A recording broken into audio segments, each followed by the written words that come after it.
Welcome to Sports Talk with Steve Jones, the daily talk show with the voice of Penn State football and men's basketball. You never know what special guest may stop on by any given day. Now here's the man of the hour, Mr. Steve Jones. Great to be with you. Well, we start out the show on a bye week. On a bye week, even. 49 good San Francisco seconds. I'm happy to have the bye week. That's the biggest thing. It's going to be interesting to see who they play. I'm not sure I want to play the Rams right now, but that could very well be who they play. Could play the Eagles. Could play the Eagles, absolutely. I think, well, Chad Johnson says they're playing or Ocho Cinco, whatever his last name. He says the Eagles are playing possum. Says the Eagles are going to be ready to go in the playoffs. I'm not sure about that unless they played possum all year, but, that's what he says. There's something not quite in sync with that team. No, there isn't. And I couldn't put my finger on what it is, but they don't pay me to coach. So I couldn't tell you exactly what it is at all. But obviously there is definitely something they haven't been able to figure out. Yeah. So, we'll talk about that a little later. And it's obviously something I'm going to bring up. I'm going to be talking with Peter King later today, and we'll air it later in the week. Because I think it's the kind of guest that people want to hear. Absolutely. Same thing with Bill Hillgrove. I'm going to talk to Bill Hillgrove today, too. I think what we're seeing with Mason Rudolph is simple. He just seems to be calmer back there. Yeah. And I don't know why, but he seems calmer back there. He seems to have a better feel for what's going on around him.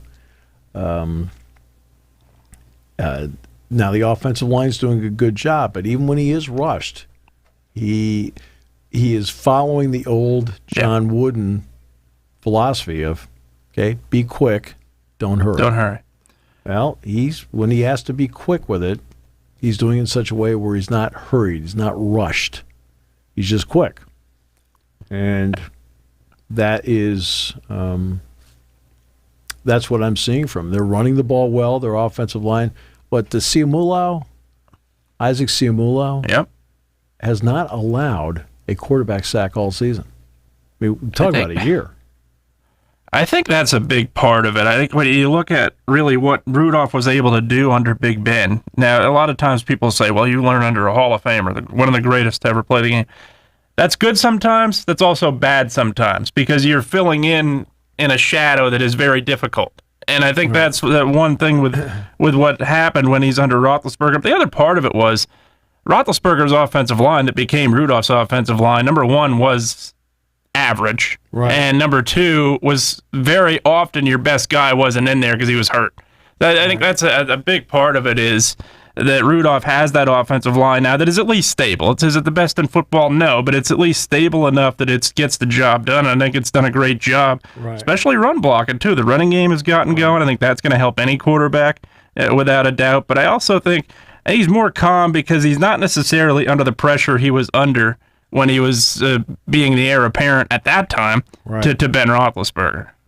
Yeah. The guys mature in different ways. Absolutely. First of all, for Mike Tomlin, there was, they announced that he's going to start. There was no decision. No. Okay. No. You're going to play Buffalo. No offense, I'm not putting Kenny Pickett out there. This guy has not thrown an interception. No. Right. The team is winning since he took over. Right. If he has a lousy game, he has a lousy game. Yeah. Right. Well, guess what? Yeah. It also gives you, based on the full body of work this season from everybody, he gives you an exponentially better chance of beating Buffalo than Kenny Pickett does. I don't know what that says about Kenny Pickett, but he also hasn't played a while either. No, and I think that it goes to kind of ties to the point I'm throwing in here that the hook's not going to be, it shouldn't and won't, in my opinion, be quick on Rudolph either. I think to me, you're going to have, absolutely. You go with him the whole game. You don't necessarily be that guy that has the quick trigger just because of what you have with Kenny Pickett. You have no idea what you have with Kenny Pickett. He's in To say he's in a sophomore slump would be putting it generous. He's had a very rough year. There's no doubt about that. And now, when you look at what Rudolph has done, I think he's been efficient. He's been a guy that takes care of the ball, which is huge at that position. And you're going into a very tough environment. The Bills Mafia took over Miami, which isn't hard to do. It's not exactly a stadium that is known for its diehard fans. Right, but I know that. Yeah. But I think, to me, it's a fan base that is going to make it a very tough environment. It's a tough place to play. Now, we're in Pennsylvania, and I get that, but the weather's still not going to be very good in Buffalo. It's going to be better in Buffalo. It's strange to say this. Better in Buffalo than it's going to be in Kansas City, but not by much. Right.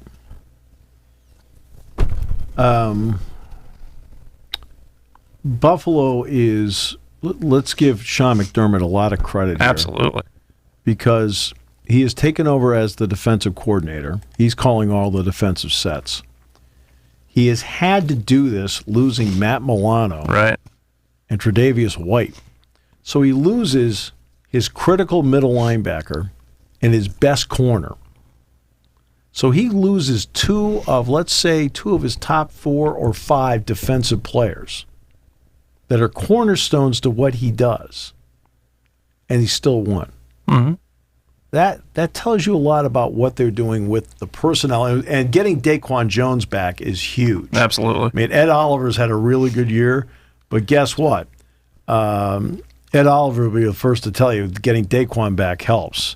And I'm thrilled for him. He's one of those Penn State players that not a lot of fans realize he's in the league. Mm-hmm. Yeah. I'm serious. Yeah, I mean, no doubt. Connor McGovern starts on the offensive line for Buffalo. Everybody seems to know that. Very few people know about Daquan Jones, who's had a really good NFL career with Tennessee and Buffalo. Mm-hmm. Yeah, you go back to Ed Johnson with the Colts. I think it's the same way. Yeah. He really was a guy that just kind of was able to get his way into that starting lineup and was a great player. I mean, he's one of those Penn State guys that nobody ever talks about. Right. And he's a really good pro player, and getting him back helps Oliver a lot. Yep. And he starts. D starts for them. That'll be interesting to see how that plays out. Yeah. Now, the Steeler defense will have to play without T.J. Watt. And that's going to be a problem because, look, they do a good job when they've got the bookend defensive ends, right? I mean, the other kids play great. Mm-hmm. Except he gets singled. Yeah. Guess what? Now you can float your chips and your doubles over to him. Chip with the running back, chip with the tight end. And if Josh Allen has time, that's going to be a big problem. I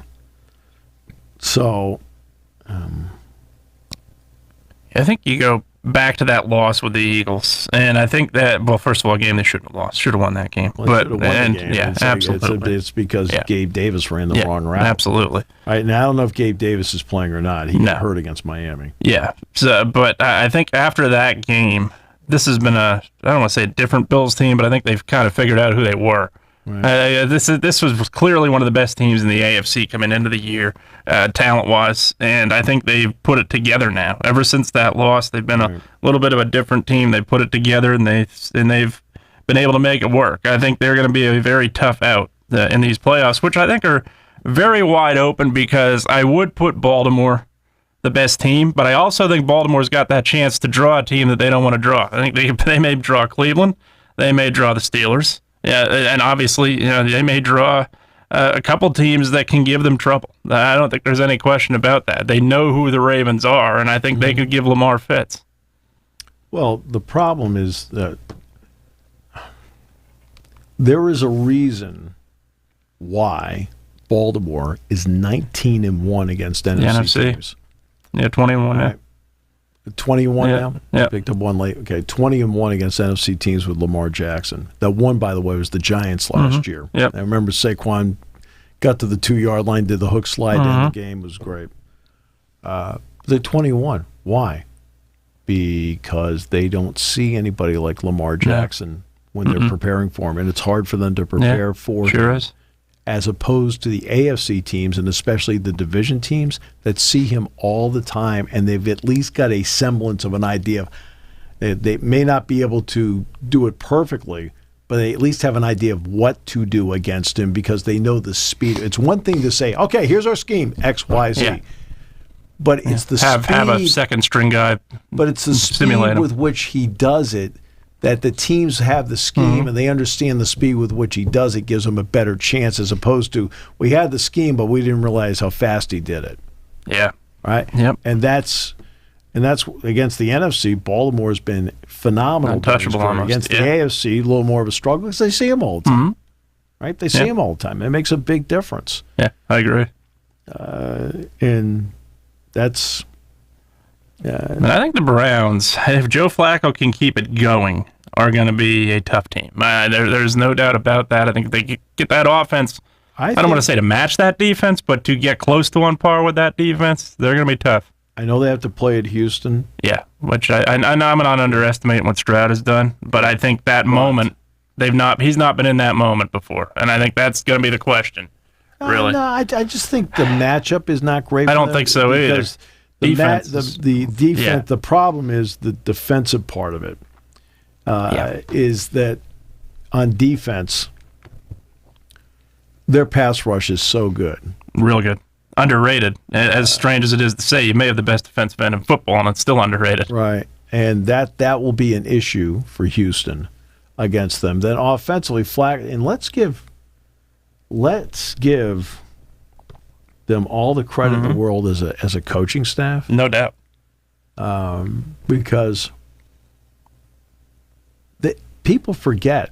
Oh, they don't have Watson. Well, Watson wasn't helping him. Flacco's been. So we're talking about Flacco. Been helping him a ton. What does the part everybody forget? Early in this season, they lost Nick Chubb.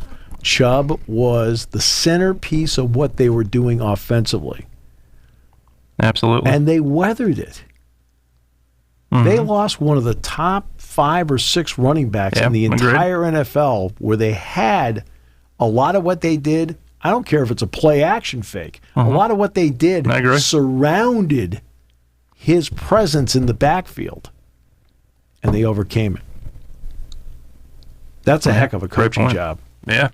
Okay. Now, DeMeco Ryans will be the NFL Coach of the Year. I agree. I mean, you can't sit there with the 2nd overall pick in the draft and get to the playoffs the next year with a rookie head coach, and that dude is the Coach of the Year. But the Cleveland coaches? Wow. I agree. And they won were they 11-6? Something like that? Yeah, somewhere around there. 11-6 or 12-5. I think they did lose. I can't even remember if they lost last Sunday or not. Because nobody cares what happened last Sunday. I mean, nobody cares. They may have been 12-5. Yeah. Whatever. Either way, they went on a winning streak there, and they're going to be a tough team. I don't think there's any doubt about that. I go back to that. I wouldn't want to play them. No, I definitely wouldn't want to play them. That's what I mean. That's back to my point with the Ravens. I think they're the best team. I think when you look at it right now, they're the best team in the league. But having said that, they can get a matchup that is going to be one that's going to put them to the test. Yeah. I don't think there's any question about that. Right. Yeah, it's Cleveland, Cleveland wins, Chiefs win, there you go. Browns that's assuming the Steelers don't knock the Bills off. Browns into Baltimore. Just like that. It'd be better if the Ravens were going to Cleveland. Oh, man.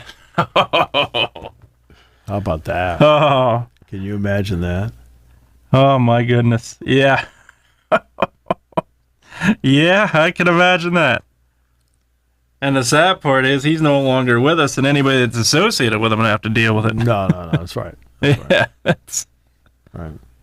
Now, the current New England head football coach was a part of that back then. He was. It's, I guess, today's the day that Bill Belichick is meeting with. I believe so. Yeah. With the Crafts. Mm-hmm. So we'll see how that turns out. He is 14 wins shy of tying Don Shula. It's interesting, though. Like, Bill is, 72? 71, yeah. 71? Yeah, now with the I'm finally looking at the Purdue-Nebraska box score. I had a feeling Nebraska was going to beat them. I mean, I checked in because the game was on Peacock, so I didn't see it. I'll check a scout tape on Friday, but Nebraska is winning by 11 at halftime. Tominaga, okay. Can you say Tominaga?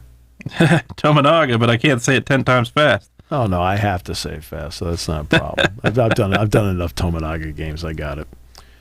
Had 19 last night. He was 5 of 12. He has phenomenal range. And when I was looking at the box score last night, as the game was, I checked in later. But for example, they did a good job on Edey last night. Edey played 30 minutes, had 15.7 boards. He was 6 of 10 from the field. I mean, the key was holding him to 10 shot attempts. You know, the guy that was good last night was Mason Gillis. He of the 29 against Penn State.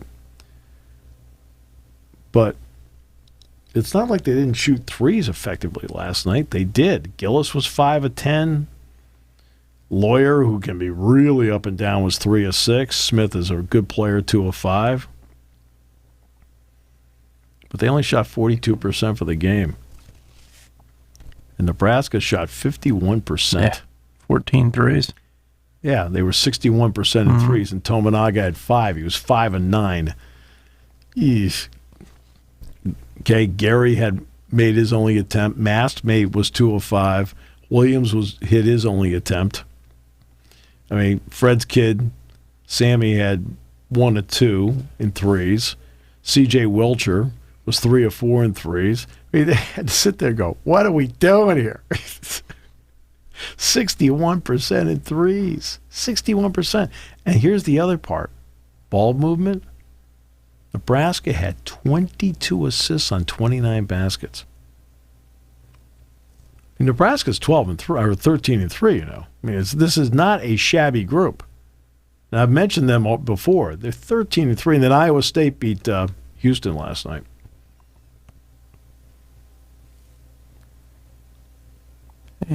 And then the Lakers won 132 to 131 over the Raptors. Did you hear about that game?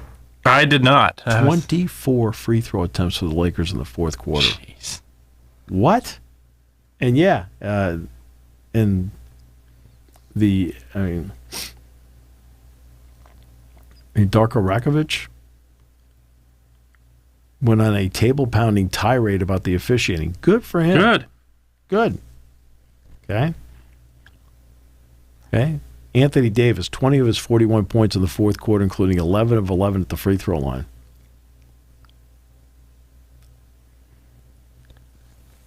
And they're a team that's struggling right now. You know, they're not. They can get helped all they want with the free throws. They are a team that is definitely struggling to find their way. Actually, the Lakers shot 36 free throws in the fourth quarter. 36? Even worse. Toronto roster shot 13. Jeez. Right? They had fewer free throw attempts. There should never be a discrepancy like that. People are going to say, "Oh, that's how aggressive this team plays. That's how aggressive this team plays." There should never be a discrepancy that bad. I mean, if it's a 10 free throw discrepancy, that's one thing. All right, so where's this game here? It's definitely. I got it. Yeah. Tuesday. It's going to be Tuesday night's game. Let's go. Come on, go back, will you? For God's sakes. Technology. What a killer. Let's try when it's working, it's phenomenal. Not so much when it's again. The only one is the.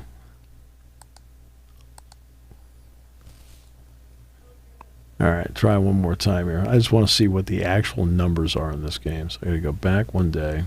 There we go. Lakers Raptors box score. Let's see. Did get a message. I can't believe you failed to mention this in my 49 good seconds, but today is the anniversary of the catch. Yes, it is. January 10th. Forgot about that. Oh, good. Is this under the category of the day football was ruined? It might have been. Just kidding. Cannot believe I forgot about that, but yes, today is the anniversary, January 10th. Oh, you're such a fraud. I know. Your whole organization, frauds. DeBartolo, fraud. He was. He's the reason there's a salary cap, I can tell you that. Your people. These are your people.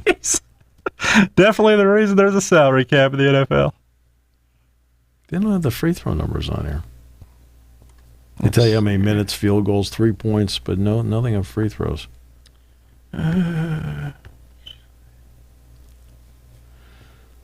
So much for that. Let's go do team stats. Okay, team stats, free throws. The Lakers shot 36 for the game. 24 were in the fourth quarter. Jeez. Okay, for the game, Toronto shot 13 total. 8 of 13, yep. Yeah, that's really, really great. Yeah, I wonder if Toronto ever drove the ball to the bucket. Geez, I think they might have. No, most likely. Yeah, you have, absolutely. Especially now, you have guys from New York that love to attack. Quickly loves to, and they'll shoot outside. Yeah, but they'll attack. Do you know what? Take Sunday's game. Penn State won Sunday's game. Yeah. All right. To be honest with you, was he officiating good on Sunday? No. No. No, it definitely wasn't. It really wasn't. And, no offense, I like those guys. I mean, it's not like I don't get along with them. I do. And it's not like I don't respect them, because I do. But, my goodness, I mean, it's like when the game was over, Penn State won the game. So this isn't like, oh, and the announcer for Penn State is just so upset about how the game was officiated. They lost the game. He's such a homer. No, Penn State won the game. Right? They won the game. Going, Dick and I kept looking at each other. What was that about? And again, we didn't have a replay to look at it. Right? Phantom stuff. What is going on here? I don't know. The NBA thing, I mean, that's crazy. All right, so Detroit plays the Rams on that's a Sunday night game, right? Yeah. Yeah, my odds of seeing, I will definitely not see the Houston-Cleveland game because I'm at Purdue for a 2:15 game on Saturday, so that's out.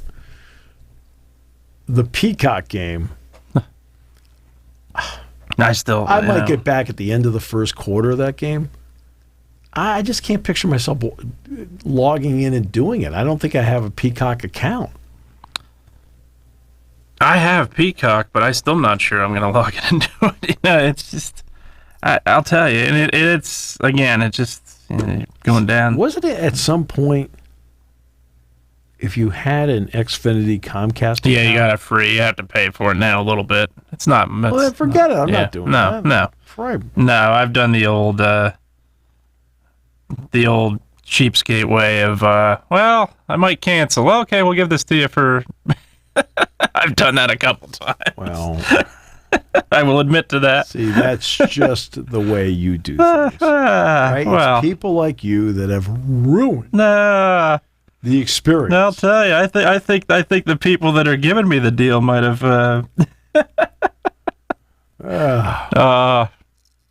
They've gotten enough money from me over time. So you think?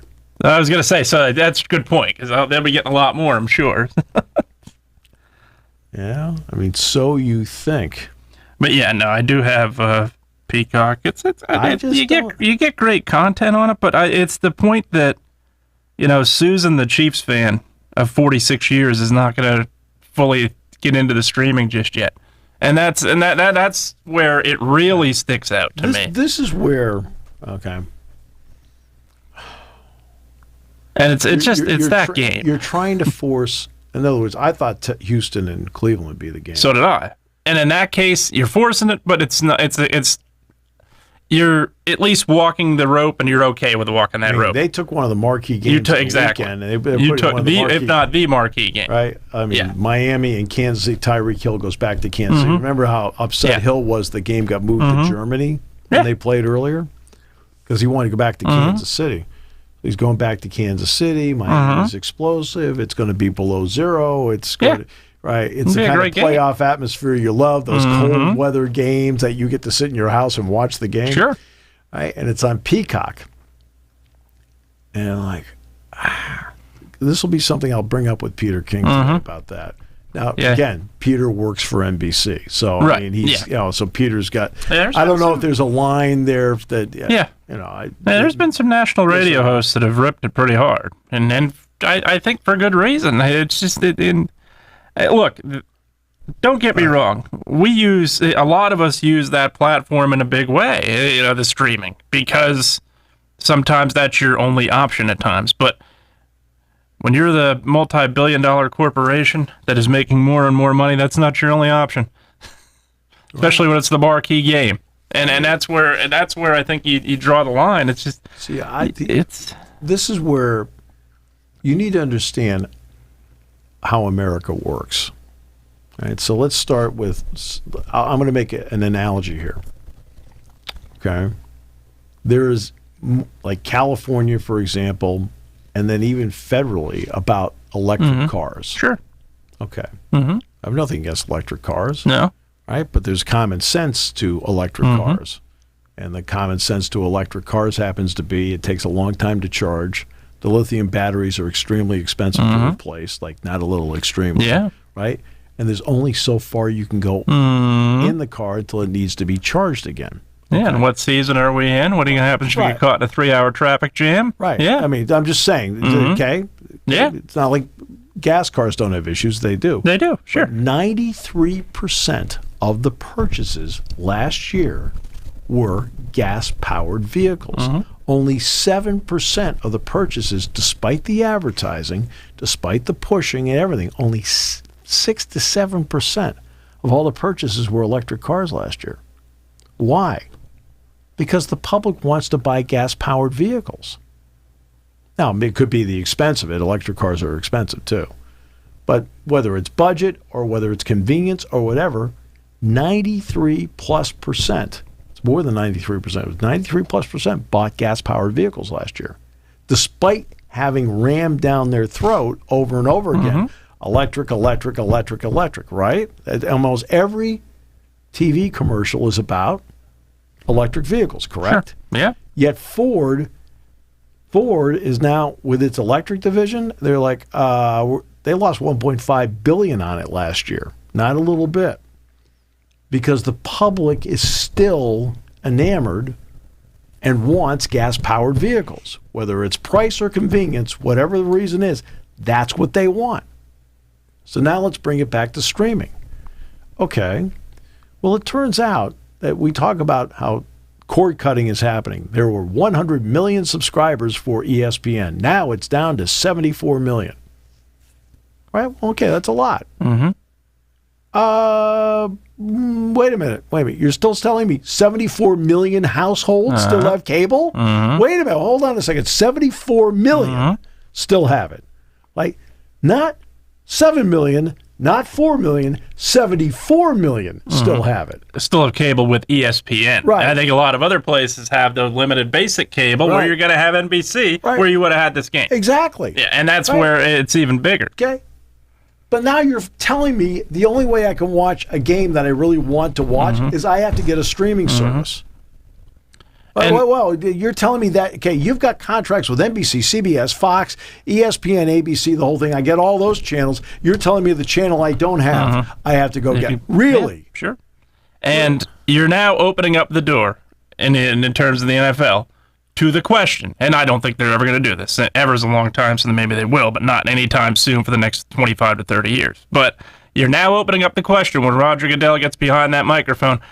Is there going to be a time where we see the Super Bowl on pay-per-view? Yes. Because now you bring that question to the forefront because of what you're doing here by putting one of the marquee matchups on. I have no problem with one matchup being on Peacock. I really don't. You want to showcase the streaming?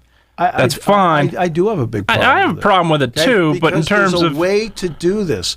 You have to do it the way CBS and NBC were doing it most of the season college football with the Big Ten. 100%. Okay, the Iowa game was on CBS and Paramount Plus.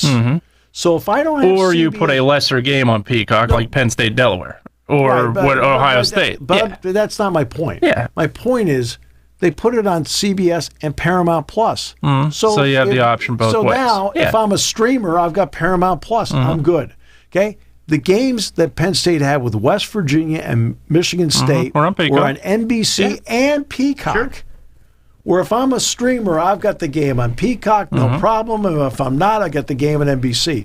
I thought the goal of our industry, I've been in this industry for almost 5 decades. I thought the goal was to get as many people as possible to listen or watch. Yeah. I thought that was the goal.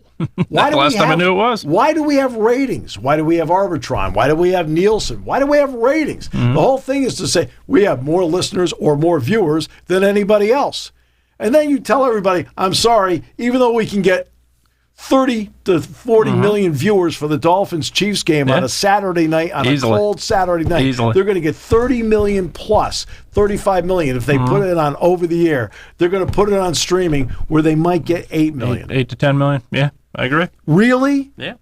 Really? And that's moving the league forward? That doesn't move the league forward. It doesn't move the network forward. No, it just makes people mad. It moves the streaming networks that have paid big money to attempt to move them forward. I don't think it moves them forward because I think people have reached the point where Thursday night, prime example, they're not tuning in necessarily as much as the NFL would love. They're not tuning in as much as Amazon would love. They've moved on. Well, they have other options. I will say this though. Let's about Amazon. Amazon had come in with the goal of 12 million. First year was 9.7. Okay. Last year they got the 12.7 per game. They had better games. Yeah. The presentation's excellent. Absolutely. And a lot of people have Amazon because a lot of people have Amazon accounts. Sure. Because of Amazon Prime. I mean, let's face it, during the holidays, FedEx, UPS, the whole thing, they're making frequent stops across the country with Amazon boxes. So people have Amazon accounts. And that's where I think you tie Xfinity to it, too, with Peacock. I think people have where, okay, I've got my internet, I have Xfinity, so there's Peacock as a cheaper rate, or there's Peacock at a free rate for a lot of people. Right. And I think that's what they're doing right. I think you are tying in, and that's the one thing I don't think YouTube did right this year, where they initially had the attitude, we're going to do Sunday Ticket, and nobody's going to be our partner, we're just going to do it.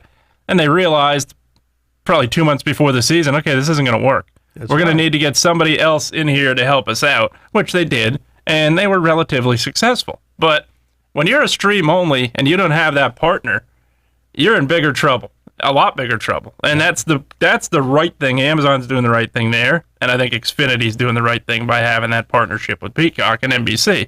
Because, look, Comcast, they run NBC, absolutely, but you have to have that entity. If you don't, you're in even bigger trouble. Yeah.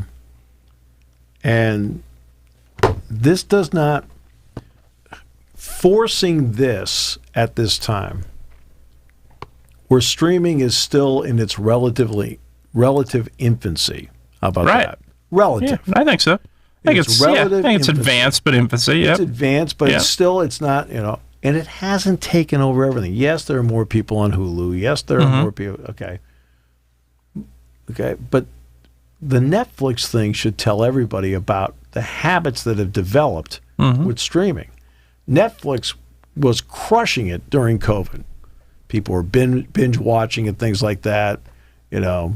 Jason Lord, My Life. I don't know how many people. I'll tell you, I couldn't believe how many people streamed that. My goodness.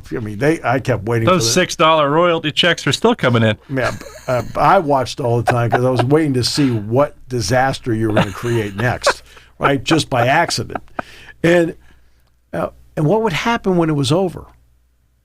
Yeah, people dropped it. See, that's what the part like Netflix is going great. People are buying Netflix stock. It's going great. And all of a sudden, boom, people dropped it. I'm done. I'm not going to pay for that now until something else comes up. Sure.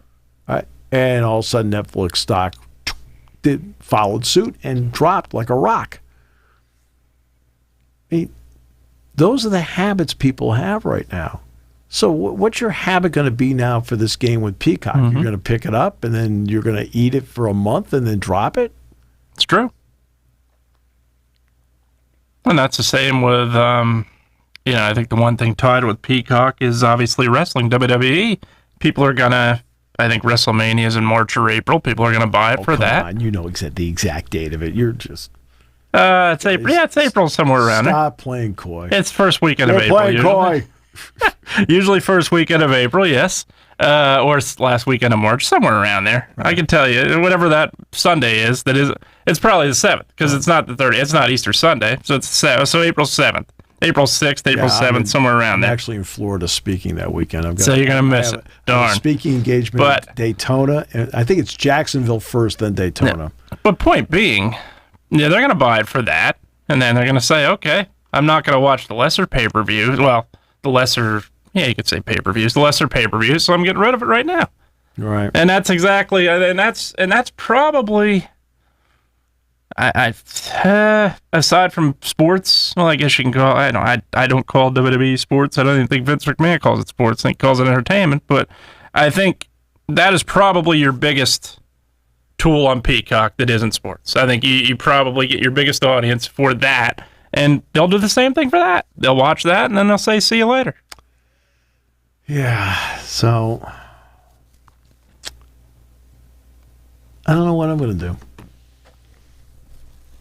I do know somebody has a Peacock account that I can call saying, can I get your get your code? The statute is long run out on it, fortunately. I can admit we used to do that with MLB TV and a lot of other places. But again, I have a subscription to this. I can maybe trade you. But again, you're getting their permission to use it, right, which is a big part of it. But then again, I'm not going to be back maybe until the end of the first quarter, start of the second quarter, just on the travel back from Purdue, and go from there. I mean, if we can't get out of there, you're like, oh, come on, Steve, you'll get out of there. I thought I was getting out of Michigan earlier than I did. With all the plane problems they've had of late, you got a lot of planes that are being used. So, I mean, it's like, okay. 'Tis the season, too. We're in that. You just never know. Yeah, but they've grounded a lot of flights because of the Alaska Airlines incident. Yeah. Oh my goodness. Yeah. I mean, that's what I'm talking about. Yeah. But yeah. So at the hotel there may be no option at all. But I really would like to see it. But I'm sorry, I can't. I don't know. It's tough. I think it's... let's start with this. I mean, everybody knows I'm cheap. So so am I. When you work in this business, you got to be a little cheap. Goodness gracious. But,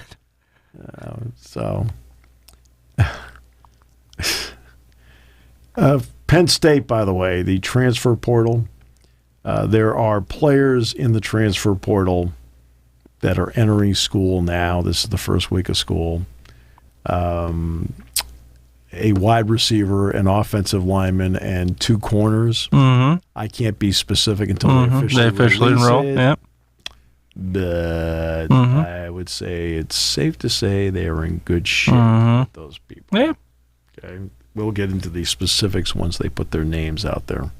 But they have to announce it, or it has to be put on the official roster, okay, before I can do it because of NCAA violations.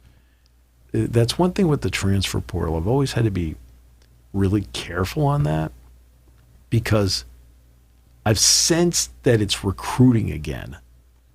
It's become that. And because there's no doubt it's become that. I'm saying, though, because it's recruiting again, I can't do it until it's officially announced. So you're trying to be careful because you don't want to create a violation even by accident. Yeah. And I still think the way Penn State is doing it is the right way to do it. But it's interesting to see what the next couple of years are going to bring because Ohio State obviously wasn't doing what they were doing until this year, where you suddenly have put your marquee positions because they saw it work in the Pac-12, and now I think you put marquee position players in a starting job. So it'll be interesting to see. I still think plugging in is the way to go.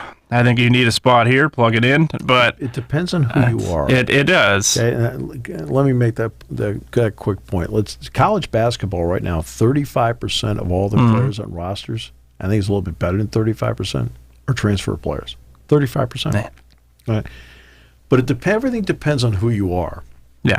I'm a coach coming in, new job. That's a lot different. Yeah, absolutely. I have a roster that there's a reason they were 2-10. Okay. Mm-hmm. All right. Sure. Now, and Dion did I'm this. not saying I'm not advocating what Dion did. Not entirely, but I think he also, the way he went about it, I think, was the biggest thing. I'm sitting there with players who may be transferring out because I'm a new coach. There's certain young players I want to recruit, but I'm in the game late. Right. Okay? Again, I'm getting the job 2 to 3 weeks before the signing day. That's why I'd still say it should be back in last week of July, first week of August. Yeah. Right? That should be the early signing day. College basketball does it when the season starts. I think college football do it. Yeah, you've crushed a lot of what high school did for their marquee events with having the signing day when you have it. But the next part is that, right? But then I may need 10 to 15 transfers to come in to steady my roster. Right. To go with 10, 12 younger players that I can then develop. But I need to start getting to be good in a hurry. Now let's go to the upper echelons of college football. Okay? Ohio State, Penn State, Michigan, Alabama, Georgia, USC. Well, USC, they're kind of an outlier because they do a lot of transfers. Mm-hmm. Texas, what they're doing, where I've got a really good roster that I've developed to this point. Mm-hmm. Michigan won the national championship, and we've already gone into the cons of it. Mm-hmm. Okay, but let's talk about the pros. A lot of that roster they did a good job of developing. Okay. But they needed to get a couple of offensive linemen, so they got 2, and they both ended up being starters. Mm-hmm. Okay. I remember they brought in Mike Dana at one point from Eastern Michigan, and he came in and played really well. Now he's with the Kansas City Chiefs. They've been very selective about how they've gone about their transfer portal. Penn State's been very selective. Ohio State, for the most part, has been selective. Now they may have bit off more than they could chew with Judkins. That's where I'm thinking. They've been. That's my point. They've been selective, and now it feels like they've. You wonder if they're going away from that a little bit. But I see Judkins coming in because remember they still have until Monday, but they have until Monday to declare for the draft. That's true. Yeah, that's true. Okay, so you got to remember there's time frames here. Did you have 2 other guys at least right now that are, as far as I know, have not declared? Yeah, Henderson hasn't declared. They still have Dallin Hayden, by the way. And I like Hayden. He's a good running back. Mm-hmm.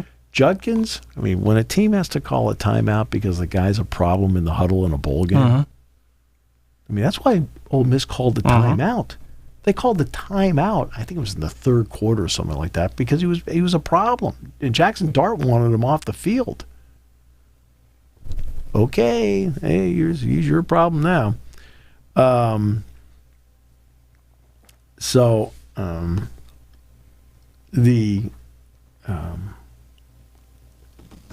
I agree with you.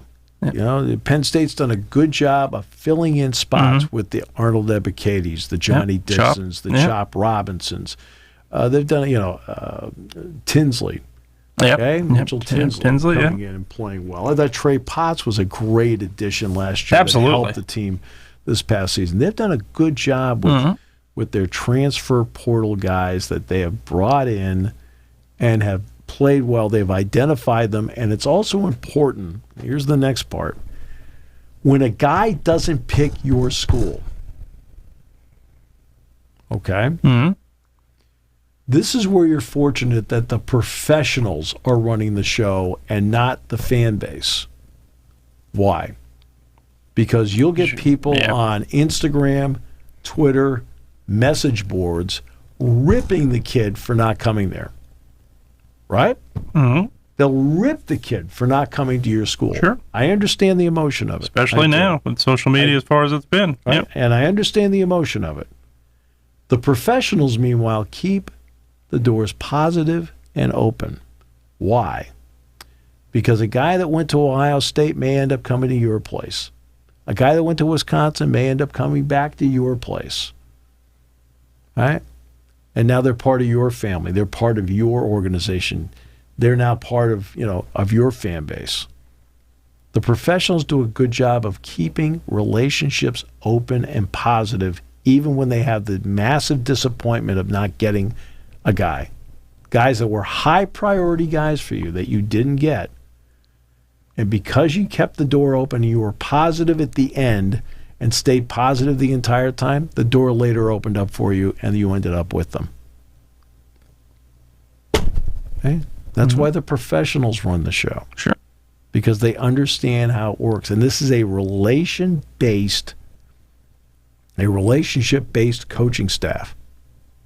They have a depth of relationships with people that they build and build and build and build and build. And for the most part, it works out first time through. Every once in a while, it works out second time through. I mean, you don't think Penn State didn't recruit Chop hard, and they end up going to Maryland. Well, when the time came, he says, you know what, I got to get out of here. Well, the Penn State guys were great to me and stayed great to me the entire time. You know what? I want to go up there and take a look. And he came up here. I could tell in his visit. He was in. Right? And even keeping the relationship open, sometimes they end up going someplace else. Okay, but at least you kept it open. Right? And that's what you have to do these days. You can't let the emotion of losing somebody